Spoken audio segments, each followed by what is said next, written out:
Dead on the spot naman ang isang lalaki matapos masagasaan sa Antipolo City. May unang balita si EJ Gomez. Natagpo ang nakahandusay at wala ng buhay ang lalaking ito sa bahagi ng Ortigas Avenue Extension sa Barangay de la Paz, Antipolo City, pasado alas 7 kagabi.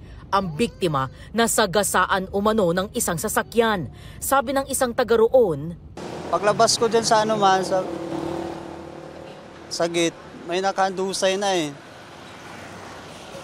Tapos duguan na. Tapos may motor, inarangan niya para hindi mamadaanan. Medyo madilim dito eh. Tapos ang bilis tumakbo ng mga sasakyan. Kaya maraming na-aksidente. Ayon sa Antipolo Police, 1 oras ang itinagal bago na ialis ang bangkay. Inaalam pa nila ang pagkakakilanlan ng biktima, gayon din ang sasakyang nakasagasa sa kanya. Patuloy ang backtracking ng pulisya sa mga CCTV sa pinangyarihan ng insidente. Ito ang unang balita. EJ Gomez para sa GMA Integrated News.